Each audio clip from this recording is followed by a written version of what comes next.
wearing all black, being aggressive, hitting bombs. Got to hit bombs off the tee to be able to get to those small sections. And that's what I'm going to do today. Hit bombs and attack the pin. Ladies and gentlemen, welcome to Aloha Press Podcast. My name is JC. I'm joined here today with Jeff. We are located in Ione, California tonight in our home office / podcast / spare bedroom recording this thing. We went out a little while ago and reviewed Wildhawk Golf Club out in Elk Grove, California. Before we get into our review and our podcast capturing that day, we'd like to thank our sponsor, Wade's Farm. They reached out to us and wanted to be our title sponsor. They're located out in Angels Camp, California, and they deliver delicious vegetables from peppers, tomatoes, squash, zucchini, cucumbers, eggplant, okra, all the things that you love, all the things that you don't want to have to, farm yourself or go to the grocery to get. Wade is willing to deliver fresh vegetables on a weekly basis to your doorstep. Anywhere from Amador to Calaveras to Tuolumne County and the surrounding areas, he's going to be able to deliver you great vegetables at an inexpensive one-time subscription fee of $75. That is a screaming deal. I've already signed up 4 or 5 people that are excited about his business and what he offers. So to sign up yourself, reach out to Wade at wadesfarm209@gmail.com. Again, that's Wade, WADESFARM209@gmail.com. Or you can reach him at thealohapress.com. So with that being said, Jeff, let's kick off this podcast right. This is Wildhawk out in Elk Grove. Tell us your thoughts. What'd you think? Well, I played Wildhawk a lot. I know you have too, and so have a couple of our buddies who we brought out to the course with us the day we went out there and played there. Shout out to Ben Smithers, former pro, semi-pro, whatever he considers himself, and our boss, Jeremy. We had a great day out there. Got a little sunshine, which was nice, given the winter weather we've had. We didn't make it to the course that quickly, though, because you were out there flying the drone and taking a bunch of photos, and we went in to check in and actually started hanging out in the pro shop, and next thing you know, we were spending a lot of money that our wives probably didn't want us to. But the deals were great. Went into the bar, got breakfast, some cocktails, full buckets of balls, and I think we got to hit about 3 of them before they called us up to the first tee. But you know it's going to be a good day when you're having fun like that before you even get started. Wildhawk, I've played it a lot in the summertime. This is the first time I went out there and played in the winter. Rough was a little tough. I wouldn't recommend it for the older golfers. You have trouble finding your balls and getting it out of the rough a lot of places the day we played. Probably plays about 5 to 7 strokes harder in the wintertime. So I'd say get out there in the summer, go out with your buddies, have a good time. The bar and restaurant were awesome. Can't wait to get in and talk about this. We had a good day out there. We didn't shoot our best scores, but we had a lot of fun. We did have a lot of fun. And the folks out there, this is a public golf course. It's run by their like Parks and Rec division. So it's a unique experience. They offer great deals to get some unique, inexpensive tee times throughout the week. They have all kinds of offers. If you're a cop, you get to, it's called Flash the Badge, and they give you a discounted rate. So when we called down there and we had this idea of a review on a golf course that was pretty accessible to everyone in the valley, to the foothills, to the mountains. We wanted to provide some content about a course that we've played a lot, that we had some experience at, but something that was inexpensive and somewhere that you could go, just pop in, grab a tee time, and have a great day. And those folks out there, the staff from Chris at the desk, from the lead PGA professional Tony, everyone was super friendly, and it was just a great experience, a great day. Winter golf, it's just tough. It's it rained a bunch. The course is located in like this farmland area that that probably floods every year. So I understand it's going to be a little wet. The rough's going to be tall. It's going to be tough to get some mowers out there. So I'm definitely not knocking them on that. It definitely plays a lot harder, definitely in the wintertime. For me, I didn't have my greatest day because you had to be so precise off the tee. You had to stick it in the short grass to be able to stick it close on some of their soft greens, and to roll in some, to some firmer putts. I'm used to that place playing, hard and fast. But I don't know. I thought it was a good day. It was fun. I enjoyed it. I think I cursed myself. I went in and bought some new golf shoes in the pro shop, ones I've been looking at from Puma Golf actually pretty damn comfy. But, you know, as soon as you buy something brand new and it's wet and it's dirty out there, you're going to find every dirty spot in the course, from the sand traps to the woods to the mud. And I think in the first probably 5 or 6 holes, I didn't have my bag on the cart very often because I was walking around trying to find my goddamn golf ball. But it was awesome, and those Puma golf shoes are really comfy. I like those. I even got some new socks. My wife decided to pack me mix-matched ankle socks, which weren't going to cut it, you know, especially when you're going to be on camera and you got all the new equipment out there. You got to be looking your best. So some FootJoy polka dot socks made the trip, but made the film. So, yeah. If you guys are interested, Jeff wrote a great article about Wildhawk. As soon as we launch this podcast, go to our website, www.thealohapress.com.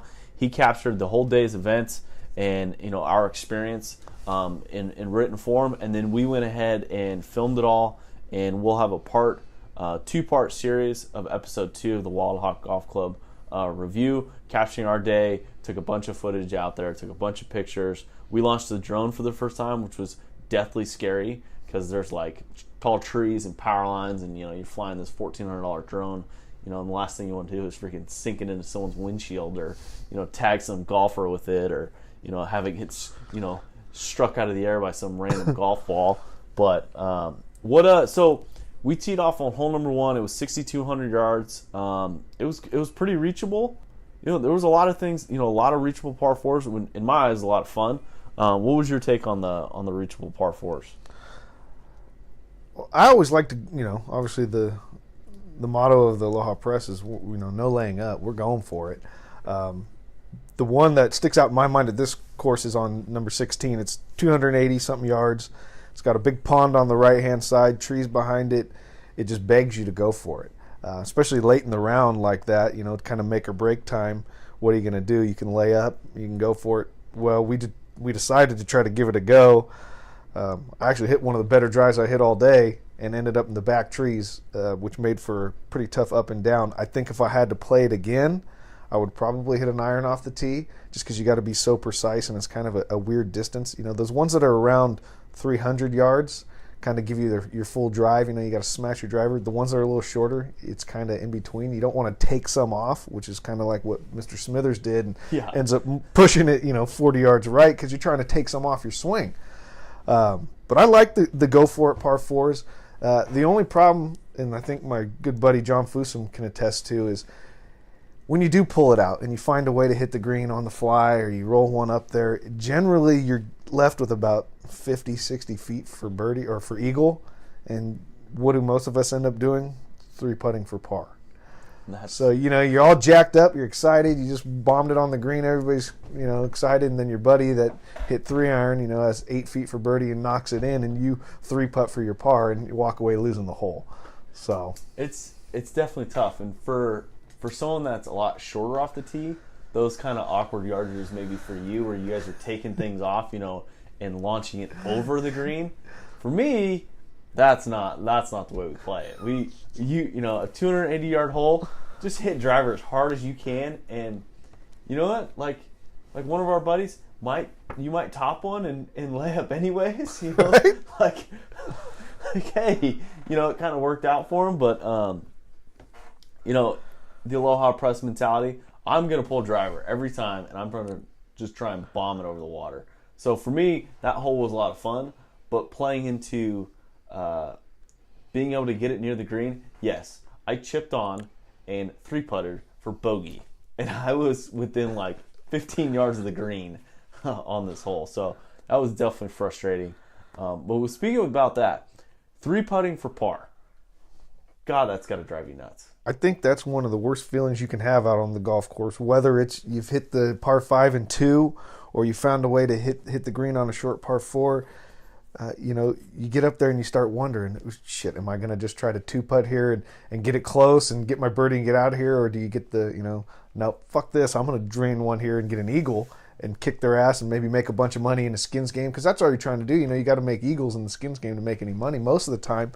And then you end up blowing it by. You miss your 6-footer coming back and you walk away with par. Oh, I tell you what, it can ruin a round real quick.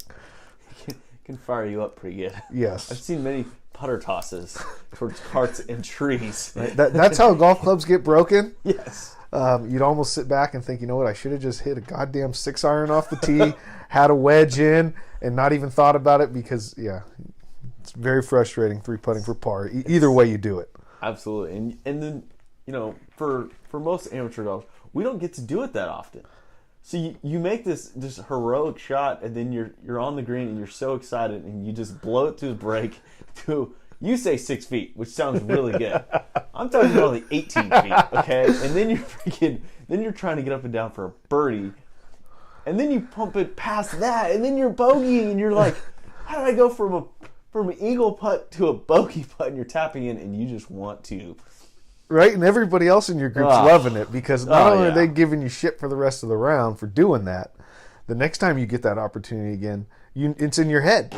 Yep. You know, you're not even worried. Okay, I'm not even thinking about trying to make the eagle now. All I want to do is try to 2-putt. You know, get the birdie at least so they can stop talking shit to me. You know, but it's one of those things in golf. You're right. It doesn't happen very often. When it does, you put too much pressure on yourself, I think, or you try too hard that you very rarely ever make the eagle, and sometimes you don't even make the birdie. So So I thought Wildhawk did a really good job. They have a lot of some unique, reachable par fours that add in either different angles or different like hazards, like a shitload of bunkers or a water hazard, which is 200 yards long and is 80 yards wide. I think that's really cool. And then some of the par fives, like on number 9 and number 18, those are risk reward holes where you could probably go 3-iron to a 7-iron and then hit wedge on and have a great look at birdie. But you also have that risk reward where you might bomb driver, hit 3-wood or hybrid, in your case probably driver 3-iron, and have that opportunity for an eagle putt, which we don't get to do that often. So I think Wildhawk did a really cool job of designing it that way, where you have that risk reward on 9 and 18. What do you think? They do. Well, 9 and 18 especially, because they are shorter holes. That course is not long at all.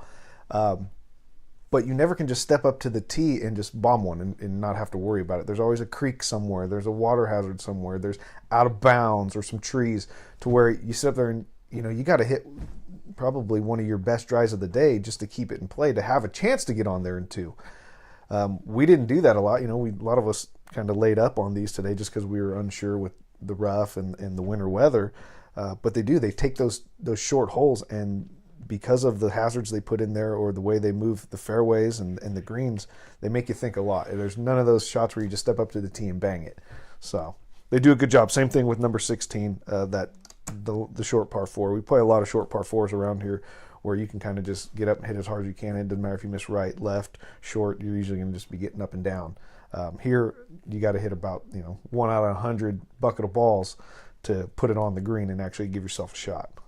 And just stuff it close. So, so I think they do a great job, and that's kind of it's kind of one of those things that you see on TV. We recapped the Masters in our first episode of our podcast, and watching those guys go for it, it's kind of cool to step up on a tee and go, all right, I'm going for it. It kind of gives you that good feeling about it. And those guys would tear that course up, but at our level, it's kind of cool to be able to do that. But with that being said, the one thing I noticed is we played on a Sunday. It was pretty busy out there, but we played pretty fast for even the conditions of being, wet. The rough was long. We were able to get around that course pretty fast, which probably helped the wives, so they didn't get too pissed at us, being gone so long. But the one thing I noticed that even if you were going to walk or ride in a cart, it seemed like you could around that course super fast. What do you think? Yeah, it's a really good course, I think, if you wanted to walk or if you like to walk. Tee boxes are right next to the greens. There's no long, walks in between, not a lot of uphill, downhill. Definitely a walker's golf course. We played a quick round, which, like you said, was really good since the wives were waiting on us that day because it was kind of a guys and a girls day. We even had a chance to stop in and, have a beer before we headed home. The course kind of goes back and forth, so you're never really out in the middle of nowhere. They offer the snack bar has a sign out on number 9, so you can call in your order, get it ready. So you can just pick it up and get on your way, no waiting around in the bar, snack bar, like some places where you can, and then it starts to back up or people want to pass you. So they do a really good job out there. We played pretty quick, and the four of us, and we were screwing around a lot, putting different cameras out and different shots. But what I want to ask you, the one thing that I remember out there was, I think it was the fourth hole we got to, 140-yard par 3, and we started joking about hole-in-ones. And talking to the boss and saying how we weren't going to go to work and we were going to have him buy us drinks. And I think you might have hit the shot of the day out there. I did. You guys stepped up and hit 8-iron. I think one was a little short, one was long left, one was way long right. And I'm not the longest player in the world, so when I'm thinking 149 yards and kind of into the wind, and I grabbed 7-iron and 6-iron to walk to the tee box, and at times, it's kind of intimidating. But yeah, you step up and you stuff it to 2 feet while the rest of these morons are chipping up and trying to get up and down for par. Yeah, it definitely feels good. Sank the putt. Just a little 2-foot knee knocker. Get your adrenaline going and makes you feel good about your round. And I think I capped off first birdie and last birdie for me that day. But it was a fun hole. It was over a small pond, and kind of risk reward in the sense of you could go to the fat part of the green, or you can try and stuff it close. And I think I stuffed on the short side of the green and made the putt, and got some good footage of it. So par 3s with your buddies are always interesting because you go out there and one, you always got your side bet for closest to the pin, so there's money on the line for every par 3 you're playing anyway. And then it never fails that one of us starts talking about the hole-in-one, right? Because none of us want to go to work the next day, or we want an excuse to hang out in the bar and get a free drink. But it's kind of like when you're watching a baseball game, or if you played baseball and you're on a team, and the pitcher's doing really well, and he's got the no-hitter going, and the unwritten rule is you don't talk about it, right? Because as soon as you talk about it, the next guy up's going to get a swinging bunt for a base hit, and it's over with. Well, it's kind of like golf. You get to the par 3 with your buddies, and I've seen some hole-in-ones, I've had some hole-in-ones, and they always happen when you're not expecting it, when you're not talking about it. But as soon as somebody opens their mouth and talks about, how great would it be if we had a hole-in-one today, or, man, have you ever had a hole-in-one? Nobody ever even gets close. You're the closest I think I've ever seen to somebody hitting a hole-in-one when all the pressure's on, because that's all we've been talking about, and we're hoping. I mean, I thought yours was in it. It hit about 6 inches from the cup, ended up about 2 feet, and you wiggled that one in there for birdie.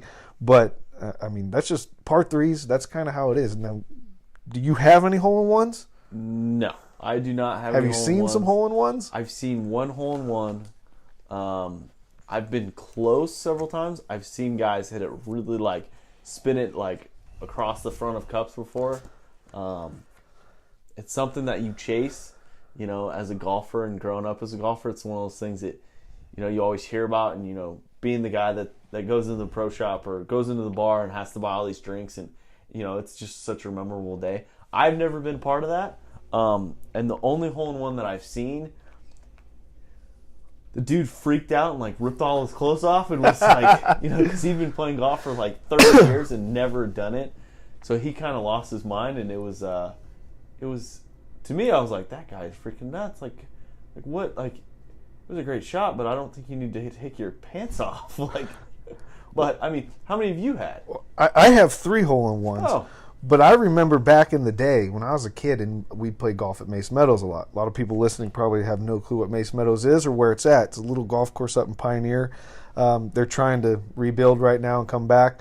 But when we were kids, we used to go up there and sneak on after the sprinklers came on and the pro shop guy went home. And at each of the par 3s, the tee boxes, they had little almost plaques with everybody's name that had got a hole-in-one and the date that they got it. And I always remember that's something that, I was like, oh, it's kind of like a trophy. It's going to be up here forever. And it just kind of adds to that, the lore of hitting a hole-in-one and being a part of that hole-in-one club on that thing. I think Castle Oaks put your name in the paper. They don't really have anything out on the course. But it's just cool. And it's the one thing, any shot in golf you could hit, any score you could make. But when you say you got a hole-in-one, you save that golf ball. You put that scorecard somewhere because you never know when you're going to get another one, if you're going to get another one. So it's one of those things that it's funny. The worst case scenario is to hit a hole-in-one when you're playing by yourself. That is my biggest fear, and it's almost to a point where I don't even aim at the flag, because I don't want to be that guy Yeah, I have a hole in one. Oh yeah, who was there? No one. Well, you're a liar. Like you're full of crap. So that's right. Yeah, you either You're film almost- it. Yeah. But I will tell you, the other worst case scenario is hitting one in a tournament. And I had the privilege of doing that one time, and it cost me about $380. Oh. Because, of course, you're playing in a tournament with 140 other guys, right? Now you've hit your hole in one, and everybody wants a free drink on you. Luckily, the bartender that day, Dan Bryan, helped me out and hooked me up a little bit with some of the prices, because I'm sure it was actually more than what I paid. But yeah, that was one of those things where one of the guys I was playing with, Steve Simmons, he's like, hey, let's just say 1 inch, get the closest to the pin, and we'll take a 2 instead of giving you a hole in one, because, we just didn't want to have to pay for it. Yeah. A lot of times golfers don't have a lot of money. So Well, yeah. But heck, I'll open a second line of credit. I'll take a second on my mortgage if I can buy drinks. Shoot, it just because it's one of those things you just it doesn't matter how good you are or how bad you are. Doesn't matter what tee box you're teeing off from. To say I hit a hole in one is you're in that special class, and you could be the 27 handicap guy, and the guy that is a stick who's a scratch golfer. Both of you have a hole in one on the same hole. It doesn't matter what club you hit. Doesn't matter what the yardage. Doesn't matter what the weather was.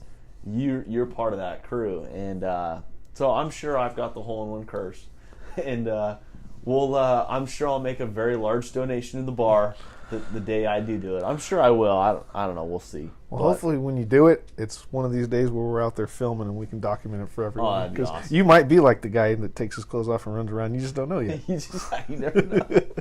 So, but with that being said, Wildhawk, it was a good experience. We had a lot of fun.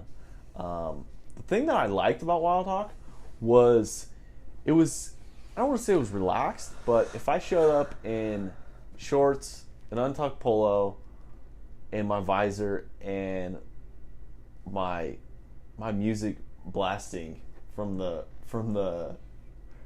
cart, I don't think anyone would really care. Like, it wouldn't be a big deal, and I don't even think the staff might be like, yeah, rock on. Like, if you want to listen to some music, listen to some tunes while you play golf, go for it. Well, it's definitely got that laid-back public course feel to it. And yeah, even the starter, we showed up and we got to the first tee and turned our music on, and you kind of never know, are they going to be okay with it, or then who anybody around going to get pissed off. And there, they almost encourage it. A laid-back atmosphere, guys having fun out there, and the way we play, we don't just turn the music on our phone. We bring a boombox out there and turn it up as loud as we can, to where you're almost screaming at each other to talk. But it's fun, you that and some drinks, and you have a good time. And I've played rounds where people don't like it, though, either that are in your group or that are next to you or on the tee box while you're on the green, and you leave your cart next to them just blasting. It's one of those things. I don't know how you feel about music. When we play in the tournaments and in tournament style golf, you don't have it, and for me it's kind of weird because I'm so used to having that music there.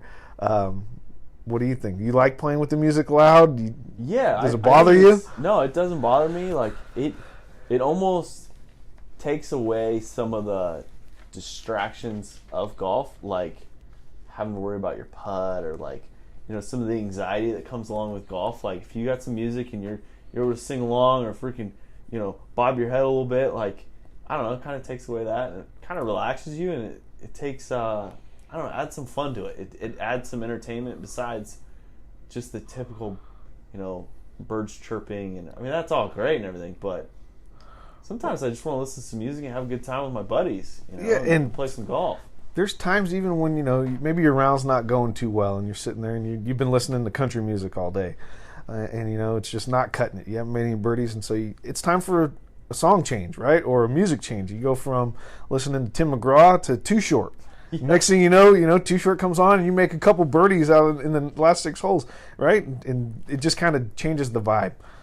Well, and for me, every sport that I've ever been involved in, music has been a part of it. Either football, when you after halftime you come out to that song where you just want to knock someone's head in, or coming out from out of a timeout during basketball and you get that music blasting that it's kind of pumping you up, and it's kind of changing your mood and your attitude. So why can't it be in golf too? Like, if you want to consider this sport, legitimate, like, I don't care. Like, if we step off the number 1 tee, and if someone was blasting my favorite song, to hit off number 1, like, that'd be awesome. Like, what is the music that the baseball players listen to? You know, their walkout songs. Yeah, their walkout song. Like, let's bring some of that out. You know, because that's fun and it kind of shows you your personality in a different way, and I'm all for it. I think it's great. Me too. And there's times that we've played together where we get grouped with a couple guys we don't know, and we kind of feel them out early and ask them. And by the end of the round, you're taking song requests from. Hey, what do you want to hear?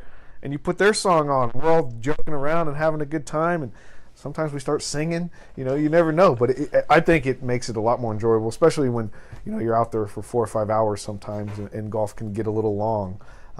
Or you're playing in a tournament. Like we got one coming up, the Amador County Deputy Sheriff Association tournament. That's gonna be 5-6 hours of partying, right? Yep. If you didn't have music on, it'd be boring, right? But now you got the boombox going, and you're pulling up the different holes, and everybody's having a good time. So I'm all for it. I love it. I know some people don't, but some people like it all quiet and they don't want you talking in their backswing or things like that. We don't care. Yeah. We're out there to have a good time. So Wildhawk did that for me.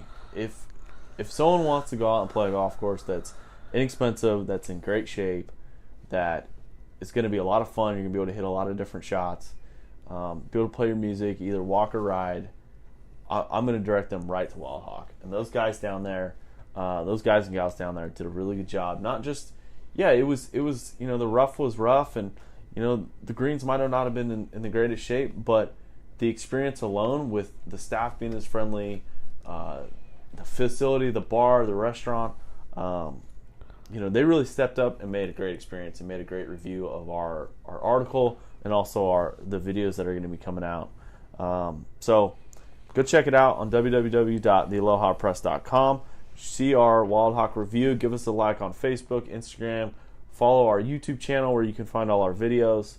So with that being said, Jeff, let's move on from the Wildhawk review. You said a couple episodes ago that in our Masters recap, you had a buddy go to the Masters and he might have brought you back some swag. Tell us about that. Well, so my buddy Chris Crandall and his family were lucky enough to get tickets through the lottery. I think he said it took them about 4 years, and they got tickets to Monday at the Masters, which he told me was a pretty cool day because everybody's playing their practice rounds, and he got to go follow Tiger and Freddie Couples for a little while and watch him hit some shots, and it gave him a chance to kind of check out the grounds, and that was his whole thing. He wanted to walk the property and see it, because if you're there on a Saturday or Sunday, there's so many people. You're not going to get that experience, and you might have to park your ass at one hole for the whole day and look at the guys hitting the same exact shots. Yeah. But I asked him when he left, I said, hey, obviously you can't take any Aloha Press gear in because they won't let you bring your phone, so you're not going to be able to take some photos for us, help us advertise a little bit. But I just asked him for a cup, maybe a pin, something, pick something up off the ground and give it to me. I didn't care. Yeah. It's the Masters, and who knows if I'll ever get to see this place. But he came back and he got me a golf towel, a ball marker, and with a hat clip. And he also got me some of the peanuts and trail mix from there, which I have since eaten. Yeah. Right when I got it, though, I didn't know what was I going to do. Was I going to put this shit on display, or am I going to use it? And I played yesterday out at Castle Oaks, and I brought the ball marker out because I couldn't. It was burning a hole in my pocket. I had to get it out there and use it. Didn't help me make that many birdies, but it's a good talking piece. People want to know about it. Where'd you get it? Did you go? One thing I did take away from what Chris told me, though, and it's something that we touched on in our Masters podcast, was, it's Sunday, Tiger's in contention. Do you want to be there watching it, or are you going to watch it at home? And this was coming from Chris, who was there in person, saw the Masters, and wasn't there on a Sunday, but said he'd rather be at home watching it because there's so many people that you lose track of everything else that's going on. What makes the golf tournament fun? And that's the competition, the back and forth, watching, John Rahm on this hole, and then they cut back to Tiger here. He makes the putt, and now, Brooks has to wait to tee off because the crowd's so loud. At the golf course, you miss that type of stuff. Right. Watching it at home, you have the opportunity to see everything that's going on. Yeah. But I can't thank Chris enough for the stuff he got me, and I think I'm going to use both of them. Okay. And you already ate the trail mix, right? I did. Was that pretty good? Well, I was actually hungry at work the day that he gave it to me, and Cal Fire had some ride-alongs with us, and I wasn't too pleased that I had to go pick somebody up, and I didn't have time to go get food, so I started snacking on the trail mix and the peanuts. Good. That's awesome. All right, guys. Well, we're going to wrap it at that. We really appreciate Wildhawk having us out, letting us film letting us launch our drone and really get some really awesome views and some video and some content. So go out, go book Wildhawk, go play it. Especially with the weather getting better, it's gonna be an awesome course, and I look forward to going back to it. You can watch our full review on our website, again, www.thealohapress.com. Follow us on Instagram, Facebook, and subscribe to our YouTube channel. With that being said, go check out Wade's Farm, $75. Sign up, get your weekly vegetables. Okay, it's healthy, it's organic, and you don't have to do any of the work. All you do is pay $75, and you get great produce weekly. So, with that being said, Jeff, really appreciate this podcast. Really appreciate your intake on Wildhawk, and I do have one more thing to leave the viewers with. When you're finishing your round of golf, and no matter if you've been playing good or bad, and you've got a 6-footer for birdie on the 18th hole, don't leave it short. Later, guys. Wearing all black, being aggressive, hitting bombs. Got to hit bombs off the tee to be able to get to those small sections. That's what I'm going to do today. Hit bombs and attack the pin.